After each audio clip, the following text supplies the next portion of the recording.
دیکھیں سب سے بڑا عیب تو یہ ہے کہ وہ دھوندا نہیں ہے، تو وہ قربانی نہیں ہوگی۔ جو مسلم شریف میں حدیث ہے کہ صرف مسنہ کی قربانی ہوگی، دوندے کی، اور اگر تم دوندا نہ پاؤ تو جزا 1 سال کا کفایت کرے گا۔ اور جزا کے بارے میں امام ترمذی نے ساتھ لکھ دیا اس حدیث کے کانٹیکسٹ میں، کیونکہ ترمذی میں بھی حدیث ہے، مسلم میں بھی موجود ہے، ترمذی میں بھی، کہ جزا سے مراد بھیڑ اور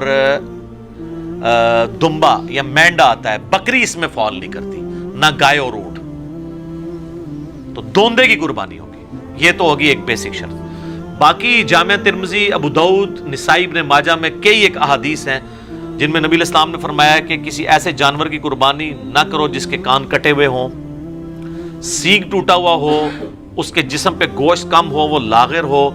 وہ بیمار ہو، کوئی بھی اس کے اندر زہری عیب ہو، لنگڑا ہو۔ یہ سارے الفاظ ابو داؤد، ترمذی، ابن ماجہ، نسائی میں موجود ہیں۔ لنگڑا، سینگ ٹوٹا، لاغر، کانا، آنکھ نکلی ہوئی، یعنی جو ایک جانور کو دیکھ کے آپ کہہ سکتے ہیں یہ عیب ہے اس کے اندر، کان کٹا ہوا ہے۔ سینگ، بعض اوقات جینون کوئی ایسے بیل ہوتے ہیں جو جن کو ہم مونے بکریاں یا مونے بیل کہتے ہیں،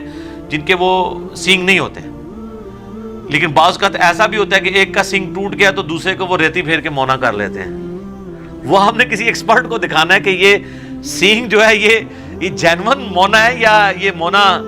کسی اسلامی بھائی نے بنا دیا اسے، ٹھیک ہے، کیونکہ ایک سینگ ٹوٹا تھا تو دوسرا بھی توڑ دیا۔ اور اس کے بھی چانسز ہوتے ہیں کہ سینگ ٹوٹا ہوا اور وہ کسی طریقے سے اس کے اوپر کوئی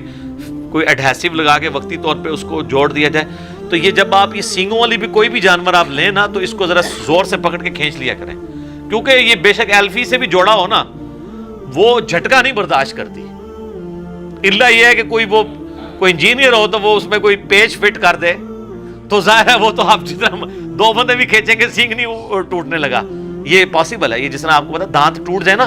تو ڈرل کر کے نا اس کا وہ فیمیل پورشن نیچے رکھتے ہیں، میل پورشن اوپر سے اس کو وہ چوڑی کے ساتھ کس دیتے ہیں۔ اگر اس طرح کا کوئی ڈرل کر کے وہ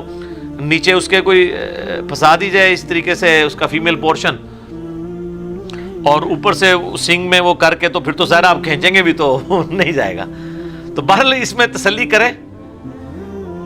اس لیول پہ تو خیر بہت کوئی سمجھدار ہوا تو وہ جائے گا، ادروائز زیادہ تر تو وہ جس طریقے سے جوڑتے ہیں تو مونا بکرا ہو یا سینگ والا ہو دونوں کو چیک ضرور کر لیا کریں کہ یہ ایپ جو ہے نا اس کے اندر موجود نہ ہو۔ تو اس طرح کے عیوب جب ہوں گے،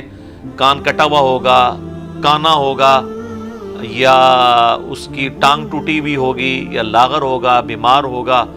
پھر اس کی قربانی نہیں لگے گی، کیونکہ لن تنالوا البر حتی تنفقوا مما تحبون، تم نیکی کے کبھی بھی اعلیٰ درجے کو نہیں پا سکتے جب تک کہ اپنی پسندیدہ چیزیں اللہ کی راہ میں قربان نہ کر دو۔ پارہ نمبر 4 کا آغاز اسی سے ہو رہا ہے، سورۃ النساء کی آیت ہے۔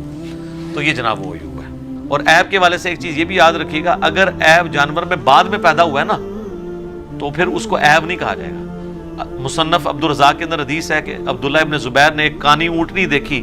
تو انہوں نے کہا اگر تو یہ کانی جو ہے نا وہ خریدنے کے بعد ہوئی ہے نا پھر تو قربانی کر لو، اور اگر یہ خریدنے سے پہلے کی تھی تو اس کی قربانی کوئی نہیں۔ اس طرح کوئی زخمی ہے، کوئی جانور چھلانگ مار کے ٹانگ توڑ لی ہے اس نے اپنی اور بعد میں زخمی ہوا ہے خریدنے کے بعد تو اس کی قربانی لگ جائے گی، پہلے سے تھا پھر نہیں لگی۔ ٹھیک ہو گیا جی؟ جزاک اللہ۔